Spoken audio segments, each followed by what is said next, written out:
Damar mata kucing di pesisir barat bukan hanya komoditas yang dijual. Ia adalah warisan sejarah, budaya, hubungan manusia dengan alam yang harus dijaga. Tanpa kita, hutan ini bisa hilang dan cerita ini akan ikut menghilang. Nuah Malasa Nanom Kemuka, yang artinya lebih baik menjaga daripada menanam biji lagi.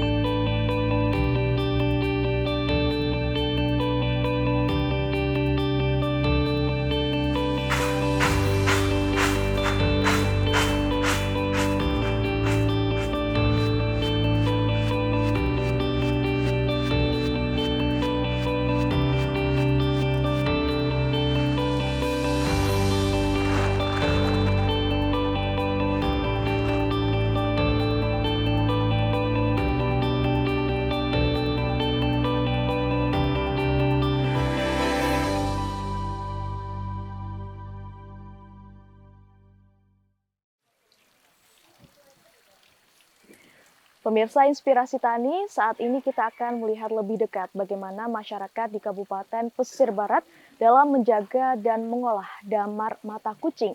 Dari mulai proses pengepulan, pengolahan, hingga bagaimana proses panennya di hutan. Dan ikuti terus Inspirasi Tani.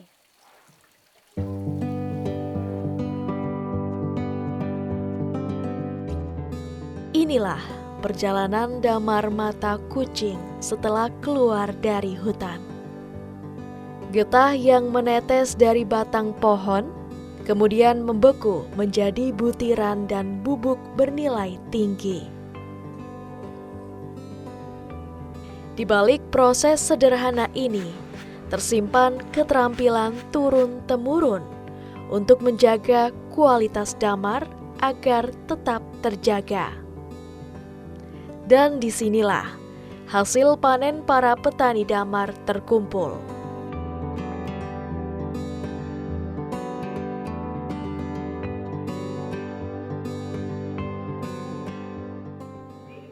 Pak, saya Eka dari TVRI, Pak. Iya. Dengan Bapak? Pak Pak Zulfikardo. Zul. Iya. Pak Zul selaku pengepul damar ya di sini? Iya Bu, betul. Ya Pak, ini kalau berbicara soal damar ya Pak, kondisi damar saat ini di sini gimana sih Pak?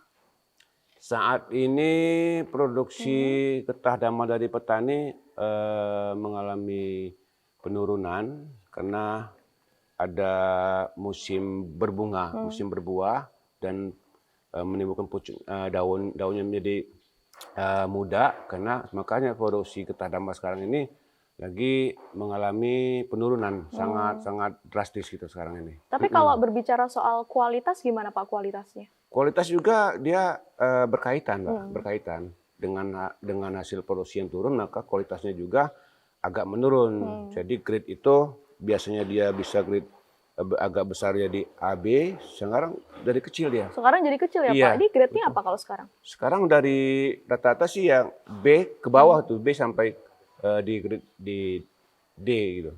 Iya. Gitu. Tapi kalau dari petani Pak, dari petaninya langsung kualitasnya seperti apa? Kualitasnya sekarang sangat juga menurun juga dengan kondisi pohon sekarang berbunga, kemudian cuaca juga pengaruh juga, Mbak. Pengaruh. Jadi kondisi dari petani juga kualitasnya sudah menurun ya Pak. Iya, betul. Kemudian kalau di sini prosesnya seperti apa Pak? Prosesnya seperti ini, Pak. Seperti ini barang dari petani, kemudian prosesnya seperti ini kita sortir, kemudian menjadi barang-barang untuk bisa kita produksi untuk diekspor. Iya. Baik. Ini kalau penjualannya ini kemana aja sih Pak? Penjualannya kita sebatas untuk di Indonesia ini ke daerah Jakarta, Jabodetabek, ke daerah Jawa juga, kemudian sampai ke Bali. Medan juga ada, ke daerah Jambi juga seperti ada. Tapi ketika kita untuk ekspor itu bisa ke daerah Timur Tengah, Eropa dan daerah Asia. Gitu. Ya. Tapi kalau ini memang untuk dijual keluar ya Pak, ada di luar pulau ataupun luar Indonesia, ini permintaan terbanyaknya di dalam negeri kah atau ke luar negeri? Ke luar negeri, Pak. Ke luar negeri. itu kebanyakan itu negara dari Timur Tengah, itu negara India dan Arab Saudi. Iya, tapi kalau berbicara nilai ekonomi yang terkandung di damar ini seperti apa sih, Pak? Kalau nilai ekonominya, alhamdulillah ini masyarakat ini sangat-sangat terbantu, Mbak. Terbantu dengan adanya, ini kan Getah Damar Mata Kucing ini kan sebagai besar adalah warisan. Dengan adanya warisan Getah Damar Mata Kucing ini, masyarakat ini alhamdulillah ini sangat terbantu kan. Apalagi dengan kondisi sekarang ini harga yang sudah arah menaik, agak merangkak menaik, ini sangat membantu ekonomi masyarakat, Mbak. Sangat membantu sekali kan. Ya. Selanjutnya seperti apa harapannya, Pak? Harapan kita ini mudah-mudahan warisan dunia ini, itu Getah Damar Mata Kucing ini bisa kita pertahankan, bahkan kita bisa kembangkan kembali, ya. Kemudian juga produksi akan berpengaruh sehingga produksinya kita akan dipertahankan karena itu kualitas itu akan mempengaruhi dari harga. Iya. Nah, makanya mudah-mudahan ke depannya ini harga ini tetap stabil, Mbak, tetap stabil sehingga dampaknya masyarakat itu sangat membantu hal-hal yang positif. Iya, karena memang kualitas ini berpengaruh sekali ya Pak Zul dengan harga. Pak, ini kan saya lihat di sini banyak sekali nih damar yang ada. Saya boleh nggak Pak lihat-lihat? Boleh. Boleh. Silakan. Mari Pak Zul. Iya. Damar yang baru dipanen petani biasanya masih berbentuk asalan. Dengan harga sekitar Rp23 hingga Rp25.000 per kilogram.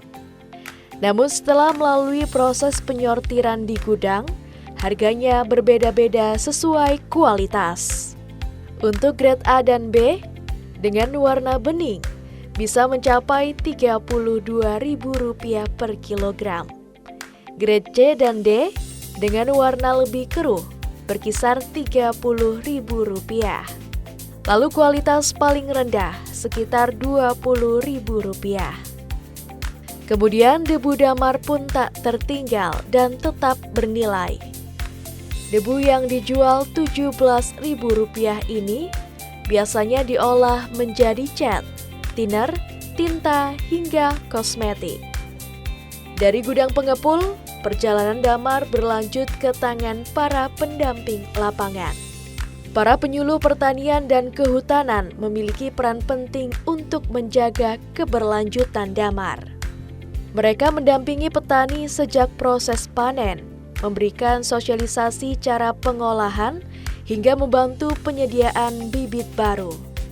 Upaya ini menjadi kunci agar damar tetap terjaga, sekaligus mampu meningkatkan kesejahteraan para petani. Peran penyuluh kehutanan di Kabupaten Pesisir Barat ini antara lain yang pertama kita mendampingi para petani damar mulai dari pemanenan sampai ke penjualan. Untuk menuju pemanenan, pertama-tama kita membentuk kelembagaan dulu di tingkat petani. Kita mengumpulkan petaninya, memberikan arahan, sosialisasi terkait damar ini. Untuk teknik secara inti belum ada ya, tapi petani memiliki teknik tersendiri, yaitu dengan membentuk lubang-lubang di pohon damar tersebut. Ada yang bentuknya segitiga, ada yang bulat. Dan itu dapat dilakukan per 2 minggu maupun 1 bulan sekali. Secara garis besar, prospek damar mata kucing ini sebenarnya bagus. Apalagi kualitas damar mata kucing di pesisir barat ini tergolong kualitas yang sangat bagus dan diminati di pasaran nasional maupun internasional. Bahkan damar mata kucing ini sudah ekspor sampai ke India untuk bahan dupa. Di pesisir barat, damar mata kucing menjadi bahan utama ya, ekonomi yang paling utama di pesisir barat untuk mengangkat perekonomian di pesisir barat. Dari dulu damar mata kucing ini sudah menjadi budaya adat sehingga masyarakat dapat melestarikan dengan baik. Adapun damar ini disebut terpong damar ini karena di dalamnya sebagian besar ada damar mata kucing, tapi selain itu ada durian, duku, manggis, dan lain sebagainya. Sehingga selain menunggu damar mata kucing, masyarakat juga bisa memanen buah-buahan yang lain. Yang dilakukan penyuluh membantu petani, menyemangati petani untuk terus selalu melestarikan damar ini dengan cara kita memberikan fasilitasi untuk mendapatkan bantuan seperti bantuan pembibitan, kemudian nanti dari pembibitan tersebut kita bisa menyebarkan bibit itu juga nanti ke petani-petani sehingga ada regenerasi dari tahun ke tahun. Setelah melalui proses penyortiran dan pengemasan, damar siap dipasarkan. Sebagian besar hasil panen dari petani krui dikirim ke berbagai daerah di Indonesia, seperti Jawa, Bali, hingga Medan. Sementara itu, damar dengan kualitas terbaik menjadi komoditas ekspor ke mancanegara, terutama Timur Tengah, India, hingga Eropa.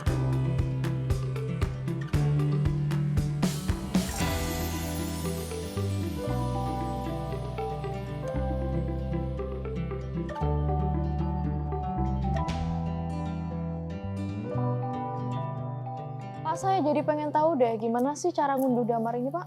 Boleh, nanti kita cari tani yang... Nah ini, alhamdulillah ada kebetulan ini ada yang datang yang mau jual damar. Oke. Ini mau ditimbang dulu ya, Pak ya? Kita timbang dulu nanti berapa, sebentar. Sebentar kita timbang dulu berapa jumlahnya.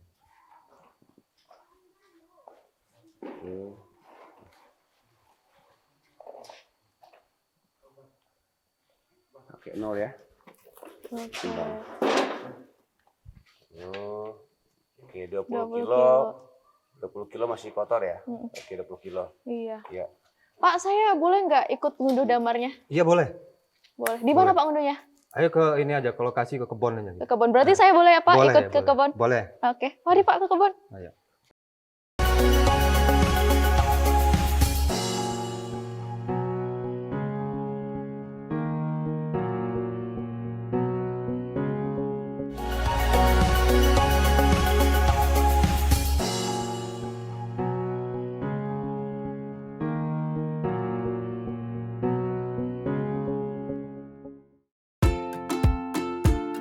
Disinilah tegak menjulang pohon-pohon damar mata kucing yang telah diwariskan turun-temurun. Setiap batang menyimpan jejak kerja keras petani, dengan lubang-lubang kecil tempat getah mengalir perlahan.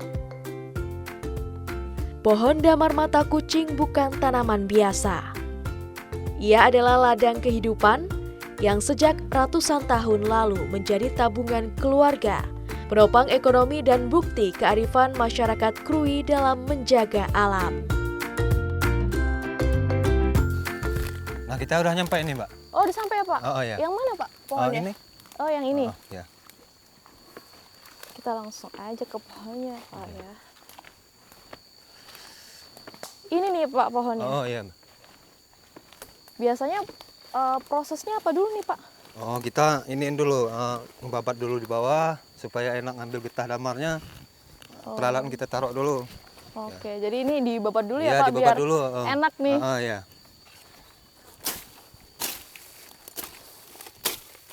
Biasanya ini rutin dibabatin ya Pak kalau setiap ngunduh gitu? Iya Mbak ya. Soalnya supaya kita enak juga ngambilnya. Nah, jadi kita mulai ngambil getah damarnya nih. Oke, mulainya dari mana nih Pak? Oh dari bawah dulu, kita ambil yang bawah dulu. Oh gitu ya Pak. Tapi jangan dekat-dekat Mbak. Nanti kenaan ya Pak? Oh nanti kena getahnya.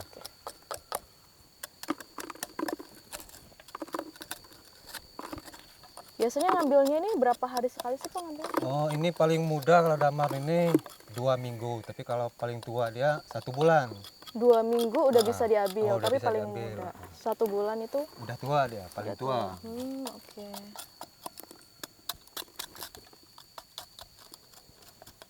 Oke, jadi kayak gini ya Pak Iya. hasilnya. Mau coba nggak, Mbak? Boleh Pak. Ayo. Yang mana nih Pak yang saya ambil? Yang terserah aja, yang di bawah dulu. Oke, yang di bawah dulu ya Pak.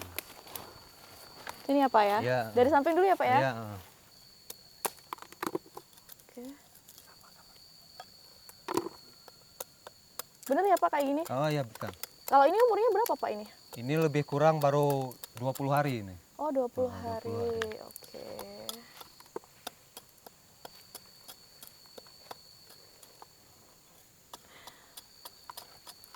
Biasanya sekali ngambil kayak gini dapatnya berapa kilo sih Pak?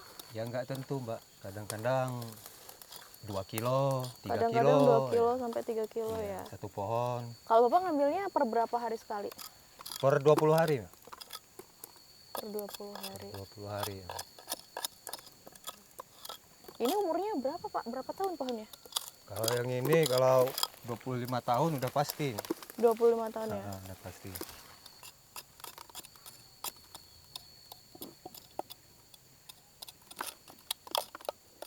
Oke, udah selesai nih Pak yang di Kita bawah. coba dulu naik praktek cara ngambil di atasnya dulu ini, Mbak. Oh Nah, gitu. Jadi Bapak mau naik nih? Ya. Oke, saya lihat caranya ya, Pak ya. Nggak apa-apa.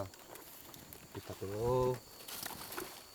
Ini namanya apa Pak alatnya? Ini namanya, kalau ini Ambon namanya. Ambon. Ambon, ya. Ambon. Ini Ya. untuk yang ngiket Buat ya Pak? ngikat naik. Oke. Dari apa nih Pak terbuatnya? Nah, dari rotan ini. Dari rotan, Nah, biar rotan. kuat ya Pak Biar ya? kuat, cara pengikatnya juga harus rapi. Kalau nggak rapi bisa lepas ya. Ini. Oke, jadi diikat. Ya. Mm-mm. Kita coba, Mbak ya. Oke. Hati ya Pak ya? Nah, ya. Beginilah cara petani memanen damar. Awalnya, mereka melubangi batang pohon menggunakan pisau khusus. Getah yang keluar dibiarkan menetes dan membeku di lubang-lubang kecil. Setelah beberapa minggu, getah yang mengeras dikumpulkan satu persatu. Untuk memanen damar, para petani harus lebih dulu memajak batang pohon yang menjulang tinggi. Dengan menggunakan alat panjat sederhana, mereka menaiki batang demi batang, mencari getah yang telah mengeras di lubang-lubang pohon. Satu persatu damar dikumpulkan dari ketinggian. Pekerjaan ini membutuhkan keberanian, kekuatan, dan keterampilan khusus yang diwariskan turun-temurun. Dari atas pohon inilah butiran damar mata kucing yang bening akhirnya terkumpul, menjadi sumber penghidupan bagi sebagian masyarakat Krui. Kalau untuk sejarah itu, Provinsi Lampung, khususnya itu di pesisir barat, ada tanaman yang sumber daya alam yang melimpah, yaitu salah satunya pohon damar, tanaman damar. Nah, tanaman damar itu merupakan tanaman adat pesisir barat yang turun-temurun dari generasi ke generasi itu sampai sekarang. Nah, jadi untuk pohon damar itu dilestarikan, ditemukan pada tahun 1700. Nah, tahun 1700 itu masyarakat belum mengenal apa damar itu untuk dijual hasilnya itu. Memang udah udah menghasilkan, tapi belum tahu menjualnya kemana, untuk apa, kecuali untuk lampu.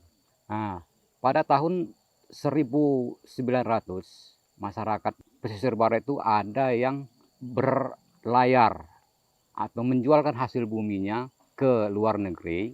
Nah, disitulah menemukan bahwa damar itu ada harganya.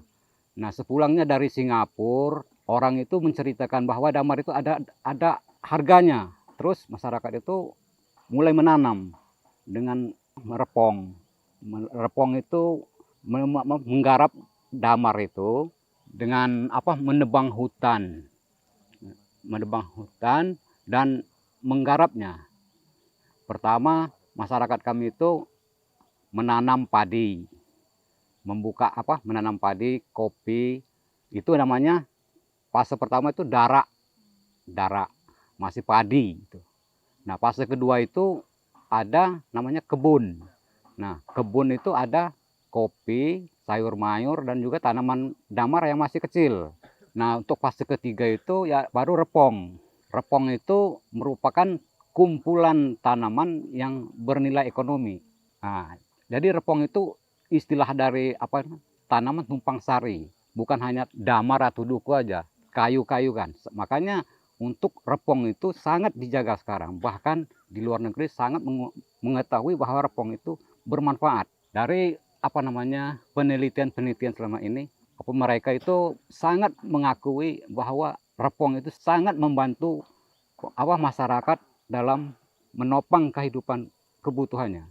Ya memang dulu setiap habis pernikahan itu pasti harus menanam pohon damar. KUA mengharuskan, pemerintah khususnya Kabupaten Pesisir Barat itu mengharuskan setelah nikah itu menanam 1 atau 2 pohon damar itu dengan damar, duku, durian gitu. Ya sekarang karena tempatnya itu lahannya berkurang, jadi kayaknya berkurang juga. Kami di Pesisir Barat itu di samping mempertahankan yang sudah ada, karena apa? Tidak ada masa tuanya damar ini. Kenapa? Kalau duku kan udah besar atau itu akan mati, akan tumbang. Kalau damar itu kalau udah besar itu akan lubang itu besar itu akan bisa ditutup sendiri untuk memperpanjang waktunya. Kalau upaya untuk pelestarian itu khususnya di Pesisir Barat itu, kami dari masyarakat Pesisir Barat umumnya meminta kepada instansi terkait, pemerintah umumnya, bukan hanya mempertahankan pohon damar, tapi juga mempertahankan harga. Masalahnya perekonomian harus bisa dibantu juga.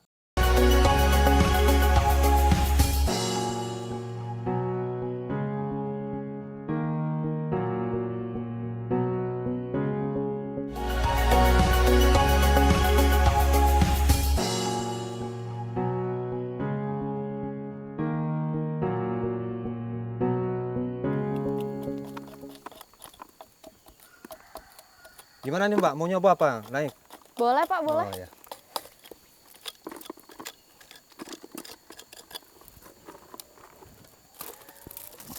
Saya nyoba naik ya Pak. Nah, dari sini aja Mbak. Nah,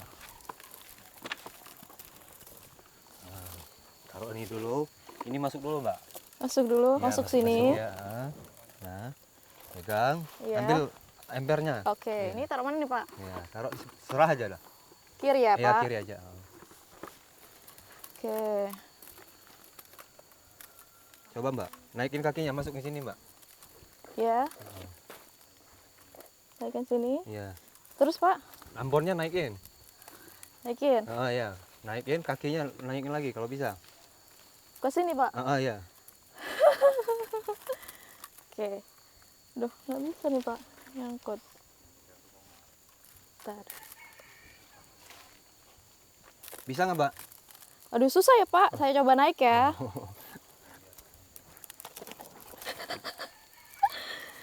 Sebelah sini nggak ada pijakannya ya Pak ya? Nah, nggak ada nggak. Oke. Kecil soalnya.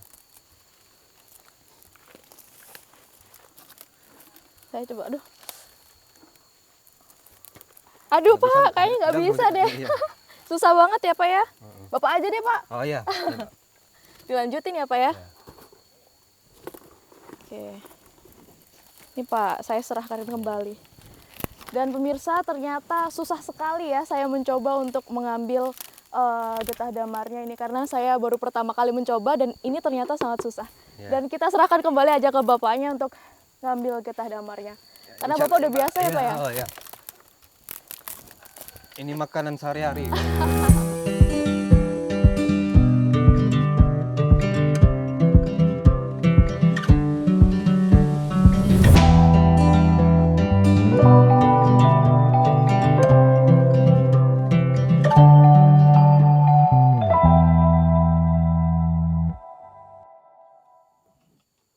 Pemirsa, dari hutan yang teduh ini, butiran damar menyimpan terkait dengan alam, kerja keras, dan juga perjuangan.